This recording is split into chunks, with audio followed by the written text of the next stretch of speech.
நாங்கள் இந்த விவாதம் ரொம்ப ஆரோக்கியமாக நடக்கணும், சுமூகமாக நடக்கணும் தான் எல்லாம் விரும்புகிறோம். மாண்புமிகு உறுப்பினர் பேசுகிறப்ப சொன்னார் வாயில் வடை சுட்டோம் அப்படின்னு சொல்கிறாங்க. யார் வாயில் வடை சுட்டாங்க? மக்கள் யாருக்கு அதனால தீர்ப்பு வழங்கினான்னு மக்களுக்கு நல்லா தெரியும். அப்புறம் சொன்னாங்க இப்போ நம்ம செஞ்சதெல்லாம் ஆட்சிக்கு வந்த 100 நாள் தான் ஆச்சு. ஆட்சிக்கு வந்தது 100 நாள் தான் ஆச்சு. இப்ப இவங்க எல்லாம் கொடுக்க முடியுமா? இந்த திட்டங்களை நான் அறிவிச்ச தேர்தல் வாக்குல நிறைவேற்ற முடியுமான்னு கேட்டவங்களுக்கு எல்லாம் ஒவ்வொரு 110 விதியின் கீழே மாண்புமிகு முதலமைச்சர் ஒவ்வொரு திட்டமா அறிவிச்சு தான் இருக்காரு.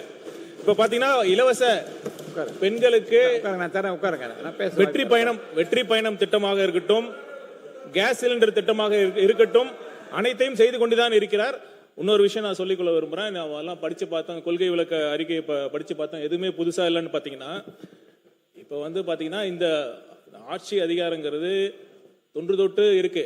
நம்ம பாத்தீங்கன்னா நீதி கட்சி காலத்துல கொண்டு வந்த திட்டங்களும் சரி, காமராஜர் அவர்கள் கொண்டு வந்த திட்டங்களும் தான் நம்ம இப்ப செஞ்சுக்கிட்டு வரோம். இப்ப பாத்தீங்கன்னா அப்ப என்ன மாற்றம்னு கேட்டாங்க. ஆட்சி வந்தது பிறகு வீடு கட்டும் உரிமையாக இருக்கட்டும், கட்டிடம் கட்ட உரிமையாக இருக்கட்டும், நேர்மையான முறையில ஒரு ஸ்கொயர் ஃபீட்டுக்கு எவ்வளவுன்னு கொடுக்காம நம்ம அனுமதி கொடுத்துட்டு இருக்கோம். இதுதான் மாற்றம். இந்த மாற்றம் பண்ணிட்டு தான் இருக்கோம். மாற்றலன்னு எப்படி சொல்றீங்க?